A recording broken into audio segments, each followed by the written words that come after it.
Yes, hello, it's the PP Podcast.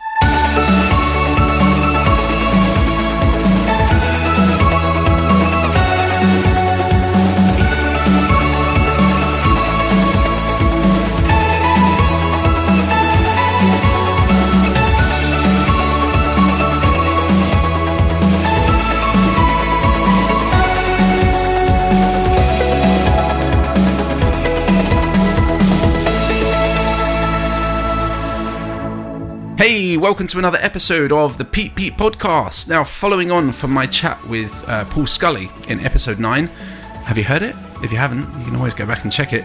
But I hooked up with Elliot Colburn, who is, of course, the Member of Parliament for Carshalton and Wallington. I was quite keen to quiz him on a number of issues. And I think what came across was his absolute devotion to the local area. Now, a little confession, right? In the last election, I actually voted for Tom Brake. Sorry, Elliot, I know I didn't tell you that before you agreed to this interview. But saying that, I've actually been really impressed with what Elliot has been doing locally. And while I can't speak on behalf of the other 20,192 people who also voted for Tom Brake, I will say, cheers, Elliot. I wish there were more people in your party who were more like you. But without further ado, this is the Pete Podcast with Elliot Colburn MP.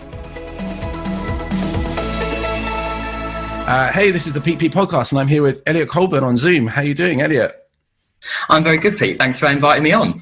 I can imagine it's been quite busy for you the last few months. I don't want to ask you too much about it, but how have you been in general? Just how's life going for you? Yeah, it has been incredibly busy. It's been a bit of a baptism of fire for a new MP, I think, to deal with a global health pandemic so early on into the job. I don't think any of us were really expecting that back in December. And it has been incredibly busy. There's no doubt about it. But I've still loved every single minute of the last couple of months. So I'm not regretting the decision that I took to run last year. And so far, I'm loving every second, and long may it continue.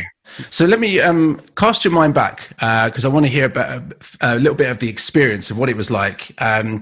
It's December the 13th, the early hours of the morning, okay? You're in, I don't know, Westcroft. The returning officer comes and says, Elliot Colburn, you have been elected as the new MP for Carshalton Wallington. What's going through your head at that moment? I don't think anything prepares you for it. The sense of this overwhelming feeling comes over you at that time. And I think suddenly it hits you, the gravity of what has actually just happened, because you fight election campaigns and they're so long and exhausting that you don't really have the time, I think, to stop and wonder what that moment could feel like when your name gets called. Plus, I'd fought Carshalton and Wallington in one way or another as an activist or just as someone who was interested in politics for the last 3 general elections. So I'd gotten so used to not winning the Carshalton and Wallington that I'd almost hadn't allowed myself to get into a headspace to imagine the possibility where I could.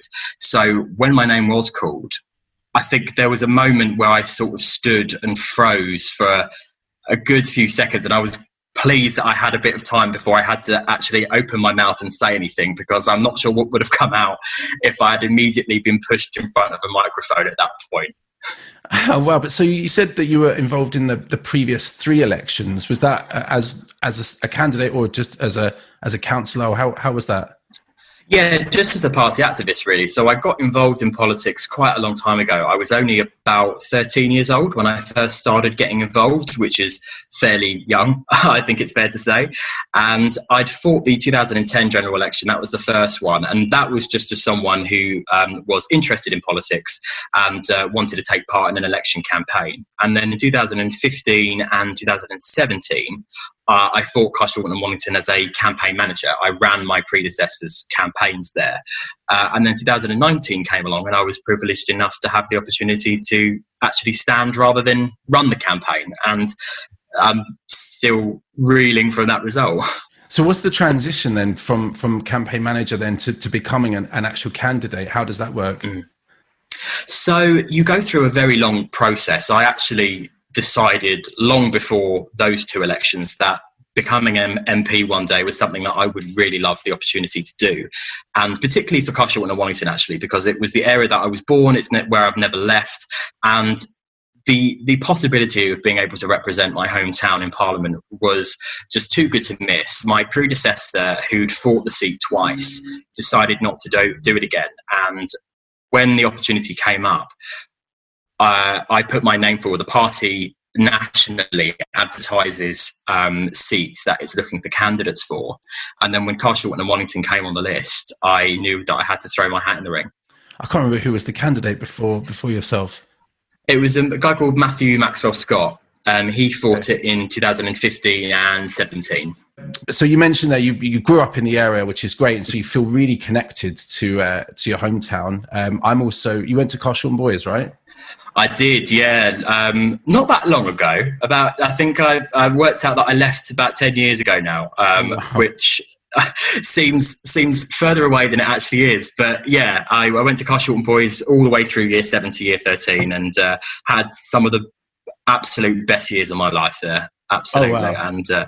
And I still love going back. I still love going back and seeing some of the old teachers and hearing the stories about what's happened since. And it's something very special, I think, being able to represent the area that you call home in Parliament, and have done, because I think there's a certain extra sense of specialness, if you want, about that. You know, you feel emotionally connected to the seat, and that's certainly what I feel. You know, this is my home. This is where I was born, where I was brought up, where I went to school, where I've worked, and it's the absolute honour of a lifetime to be able to take that and represent it in somewhere like Westminster. But when you were councillor as well at the same time in the local yes government? Yes, so I still am. I'm a local councillor in the London Borough of Sutton. I represent the Cheam ward on Sutton Council, and I'm still very much an active councillor. I still deal with a lot of issues in my role as a councillor, and I do thoroughly enjoy it. I don't take the allowance that councillors get anymore. I gave that up after I got elected as an MP, but I still very much, a big part of my day-to-day role is representing the ward that I represent on the council as a councillor, but also having to be the Member of Parliament alongside it. It sounds like, I mean, it's a tremendous amount of work. And I asked the same question to Paul Scully, who I interviewed recently. And I said, how do you manage? I mean, he's got sort of ministerial positions, but yourself, like with the councillor, it just sounds like you know, it's a lot on your plate. And yet somehow you just seem to kind of, I see a lot of your posts on social media and you're kind of there, and how are you holding it together? Just about. It's a job that you have to learn quickly, because especially I think in the modern world, I don't want to sound like I'm 100 years old, but we do live in a time at the moment where, especially with social media, I'm glad that you brought social media up, because I think social media has changed the dynamic of politics fundamentally from where it was even just 10 years ago, let alone 20 or 30 years ago. So there is a much greater expectation, I think, now on MPs to be working hard for their constituents, because it's so obvious if you are or you aren't, based on essentially how much activity you're putting on social media.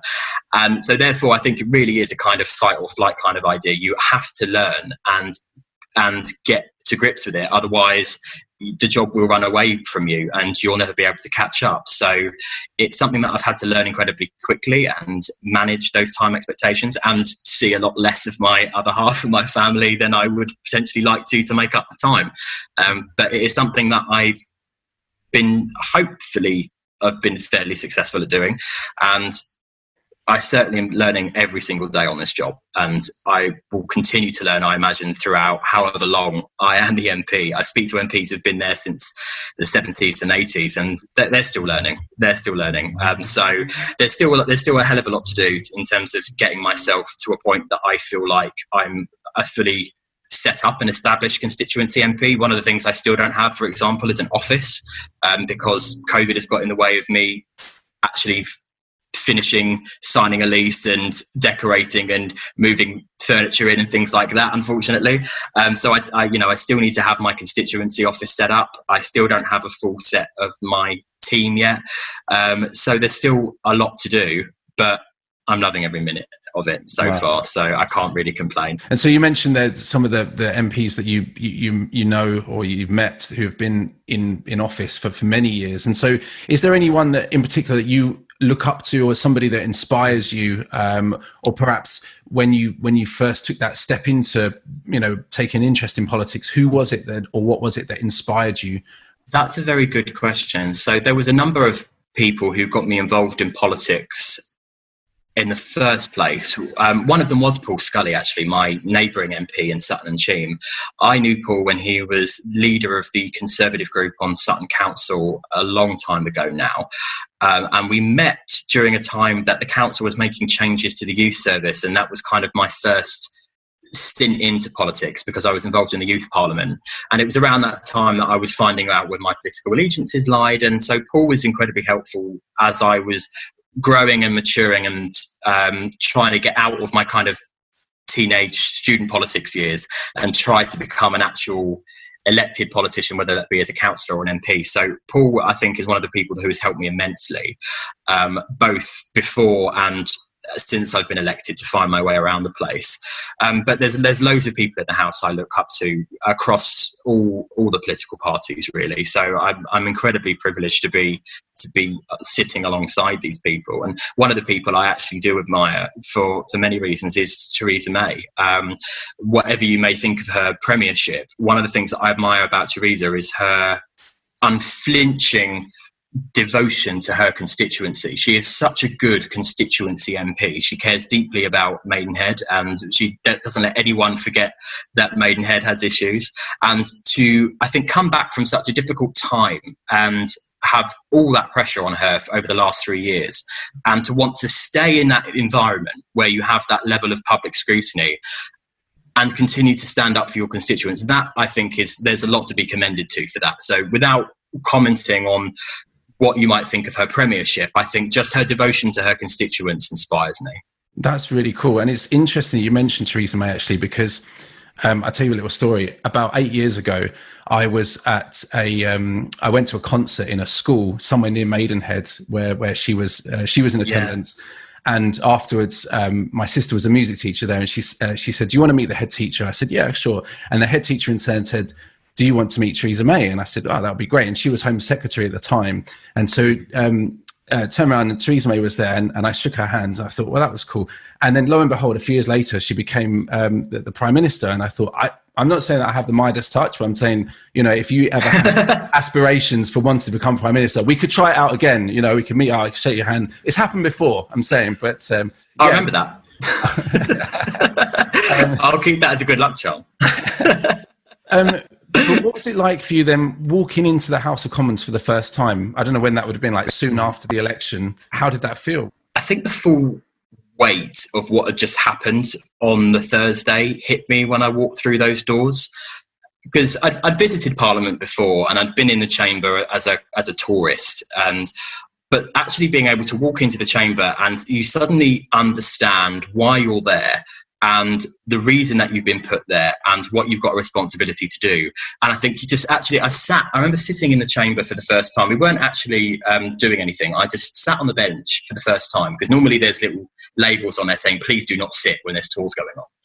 But I was like, okay, I actually am allowed to sit on this bench. So I sat down and I looked around, and I think I took a couple of minutes just to literally absorb and almost calm myself down a little bit about the gravity of what just happened to me. And it's an unbelievable feeling. It was both exhilarating and terrifying at the same time. And I still get jitters every time I go into the chamber and before I'm called to speak, because I think, again, every time I get up and I want to say something, I'm both excited and terrified at the same time of what's going to come out of my mouth and how it's going to sound. But I think the nervousness is starting to wear off a little bit now, but the excitement doesn't go away. That has still stayed. I wanted to talk about your maiden speech, because I was quite impressed with it, because you brought in the whole local history thing. I think you mentioned Carew Manor and Henry VIII. And I was like, yeah, that was smooth. I like that. It was because I think people need to understand, you know, we live in a really historic area. We've got a lot to offer. Carew Manor, you've got the historic village of Carshalton. There's a lot going on here that we can be proud of, right? Absolutely. And I said that at the beginning of my maiden speech, that to a lot of people, somewhere like Carshalton and Wallington seems like an area that was built in the 60s, that was a kind of new era of homes kind of place that was basically nothing before, and it hasn't got any history. But the thing that I love about maiden speech is that you do get the opportunity, unhindered by time limits or anything like that, to really big up your hometown and say what is so special about the constituency you're representing. And I was so happy to have the opportunity to talk about Carew Manor, the history of Carew Manor, the fact that there is evidence of Roman settlements here, that we might even have links to Caesar, that there might even be royalty hidden somewhere under Beddington Park. This is an exciting place to live, and it's a beautiful place to live. And I was so pleased to have that opportunity to speak about that, because as soon as you make your maiden speech, all of the kind of forgivable mistakes that you might make in the chamber, they become unforgivable after that. And you then have to keep very strictly to your time limits. You have to keep very strictly to the topic. You're not allowed to meander off. So that's the one and only time you really get the opportunity to do that. So it was, I think, the most nervous I will ever be, because it is the first time you have to make an impression, and you want it to be obviously a good impression, but you want to impress your colleagues, you want to impress your constituents. So the pressure was on. The pressure was absolutely on. And I remember as I came to the end of my speech, I kind of threw myself back on the bench, like desperate to get back and sit down, so I could just inhale and breathe and calm down. And I don't think I will ever forget that moment. I may forget some of the things I say and do in that place, but I don't think I will ever forget the moment that I stood up and said, "Thank you, Mr. Speaker," for the first time, and started speaking. Let's talk about some issues then here at home, because I know that obviously you set out your plan. COVID has kind of gotten in the way, and so we have to deal with that at the same time. But I know that you've still got a lot of things that you're very passionate about. So starting with St Hellier Hospital, because I know that's been a very hot potato for many different reasons, for many different people. Where are you at with that, or where are we at with that as a community, as a borough? Yeah, absolutely. So St Hellier Hospital was and has to be the number one priority. And I think if you look at election literature going back decades, you will see it feature on just about every one. And that is because there has been this question mark over its history for so long. I said it in my maiden speech. There has been threats to remove certain services from St Hellier, or even totally close it down over the years. And we've had to fight every step of the way to save it, essentially, to make sure that we always have that there. And I pay tribute to everyone who has worked on those campaigns over the years. We had a very, very exciting announcement last autumn, which was a £500 million project, which was way more actually than the NHS Trust were expecting. They were kind of thinking that there might be in the region of £300 million out there. So they got more than we bargained for. And this project does two things. It improves St Hellier and Epsom hospitals, which are the two existing district hospitals that fall within a trust. And that helps bring them up to 21st century standards, because St Hellier is older than the NHS itself. It was a hospital that it predates the establishment of the NHS. So it has some massive structural problems and cannot function as a proper modern health facility, essentially, because of the way it was built. So this money helps to fix a lot of those problems. But it also allows us to build a third hospital somewhere within the catchment area of the trust. And the three options that were put to consultation late last year, and the consultation closed in April, was whether to build that new hospital next to one of the existing sites at St Hellier or Epsom, or to put it next to the Royal Marsden down on the old Sutton Hospital site, which hasn't been used for a long time, but is still owned by the NHS Trust. And then after that, we actually get into some really exciting planning steps. So we actually start to see the designs of the new hospital, wherever it will go, come together. And we'll be able to, hopefully, I think they want to have a planning application to put spades in the ground by the end of this year even. So it could. So with the views to opening a new hospital in the next 3 to 4 years. So I think the exciting thing about this is that it gives us the opportunity to finally remove that question mark over the future of our health services. For so long, people have been terrified that St Helier could be closing down, or we could be losing services overnight. And the exciting thing about this is that there won't have to be those awful battles going forward, because the investment essentially ensures that we have those services for the next 50 years or so.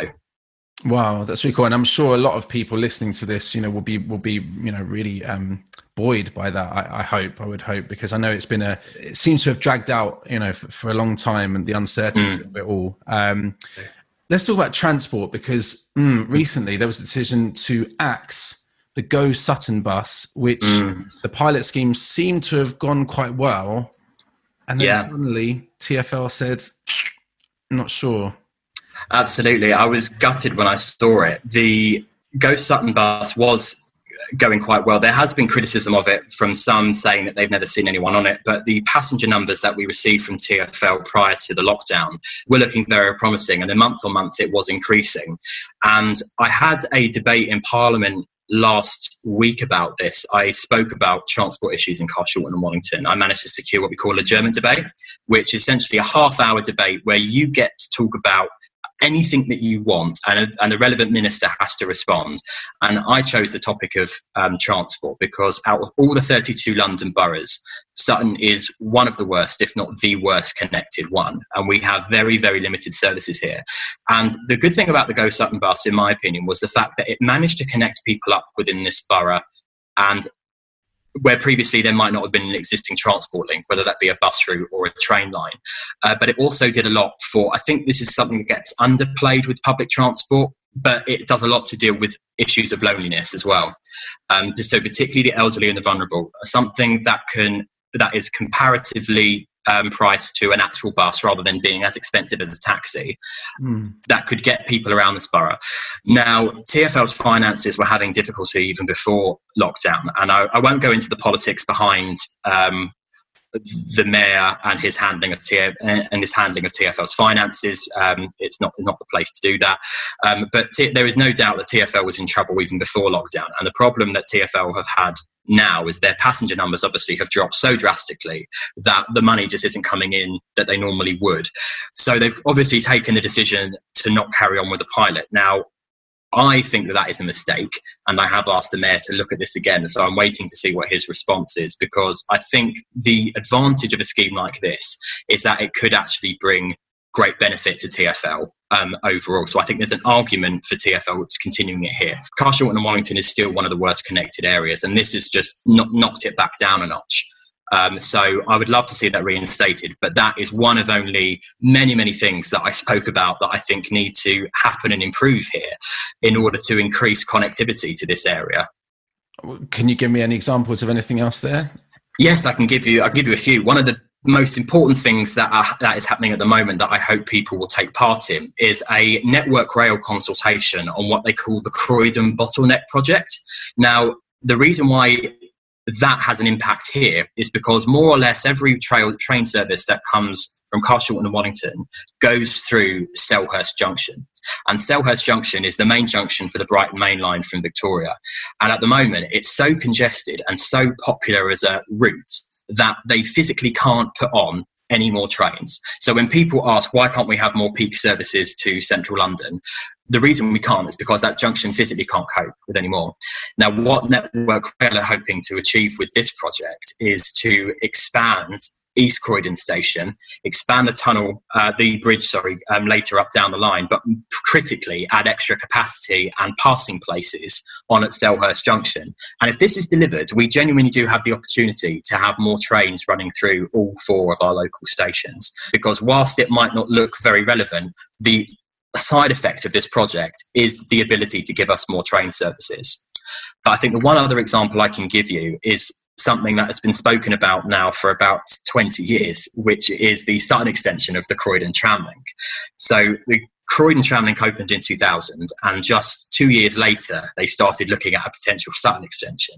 And it's been bandied around time and time again. And we finally got to a place where TfL began consulting on, one, do they actually want to do a tram? Or they did consult potentially on doing something called bus rapid transit, which basically is this long kind of bendy bus which has this dedicated kind of route, which obviously you would still have to change when you reached one of the destinations.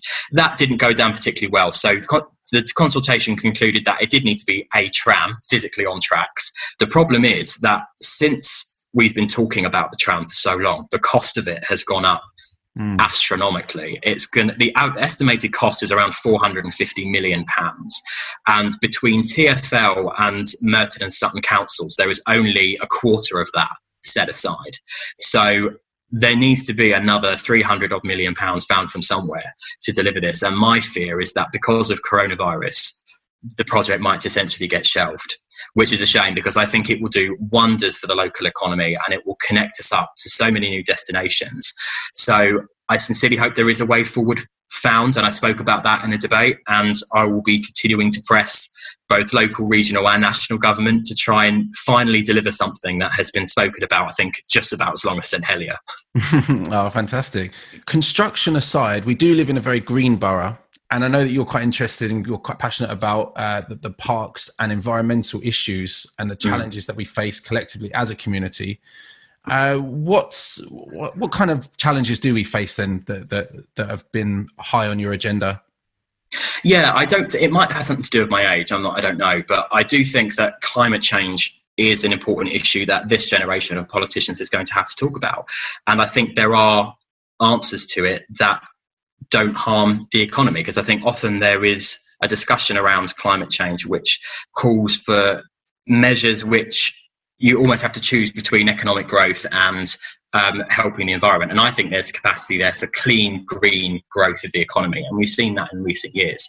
And the reason I'm so passionate about it locally is because we do have some absolutely beautiful parks and open spaces. One of them is Beddington Park, for example, which is my favourite park only because my other half proposed to me when in Beddington Park. So it always hold a special place in my heart. But especially being in the London Borough, that we should be under no illusion that there is obviously immense pressure to build and expand to deal with the housing crisis that we have, which is of course absolutely right. We do need to address the housing shortages in this country. However, the worry then is, how do we protect parks and open spaces, which is so important for so many reasons, not least of which mental health. So for me, I think the thing that we need to make sure is that those parks are protected, that we don't see planning applications start coming through that plan to take those parks away. We do have challenges in terms of air pollution in this borough as well. We have two of the most polluted roads in London, actually, in the London Borough of Sutton, which are Woodcote Road, which is essentially Wallington High Street, and also Central Road in Worcester Park, which falls under Paul Scully's patch. Which seems strange. People think that the most polluted roads in London would all be in the centre, but two of them are actually right here in the London Borough of Sutton. Part of the reason that I care so much about increasing public transport connectivity here is because it seems to me blatantly obvious that one of the reasons we have one of the highest car ownership rates in London is because the public transport connectivity is so bad. But also we do need to look at a new generation of walking and cycling, and there has been money set aside because of the response to coronavirus to increase walking and cycling spaces, some of which you may have already seen. There's one in Wallington High Street where loading bays have been shut off for a while to allow for extended pavement access. So I think that's going to be an interesting conversation about how we accommodate more walking and cycling as well. But yeah, it's something that I am incredibly passionate about. And, you would have heard me spoken a lot of times about the incinerator in Beddington, which, as I said in the election campaign, I can't promise to get rid of it because, for one thing, I have no idea what's in the commercial contract because it's hidden under commercial confidentiality. But what I can do is try and take some mitigating measures. So one of the things I'd like to see is air quality monitoring stations moved to be next to the site so that people can have real-time data about what's actually at the ground level in terms of emissions, but also making sure that we hold Viridor, who's the operating company of the incinerator to account over their responsibilities to develop the Beddington farmlands, which is a massive stretch of land from Beddington all the way up to the Mitcham Common. And when the Beddington farmlands are complete, it will be one of the most beautiful spots in South London, if not in the whole of the UK. It will do wonders for wildlife. It will do wonders for the local environment.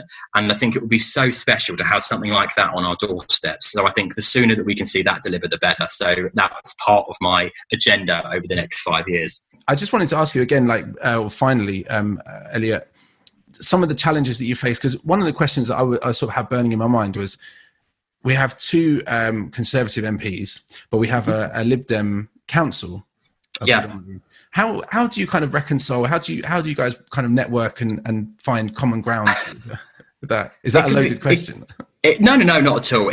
There's no denying it can be incredibly challenging at times, and I think people would have seen blatantly in the council arena, but also from some of my contributions in Parliament and on social media, even that often that relationship is very difficult, and there's no getting around that. Party politics, I think, does sometimes come into it, but there are areas absolutely where we must have common ground. And we had a discussion cross-party with councillors recently about civility in public life, and I'm hoping that from that session and that we had, that we can find a way forward, because a lot of the casework that I get is related to the activity of the council. And it's things that it's the council's responsibility to either fix or sort, or something that they've done or change.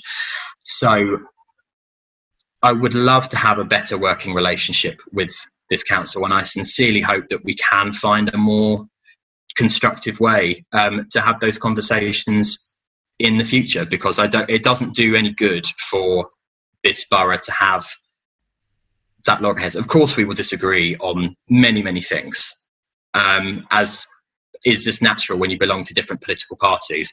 But I hope at least we can find ways to be civil with one another and identify the fact that hopefully we both believe that we have the borough's best interests at heart, and we're doing what we're doing because we believe that it's better for Sutton, essentially. So I hope that we can remember that and take that positive working relationship forward, really.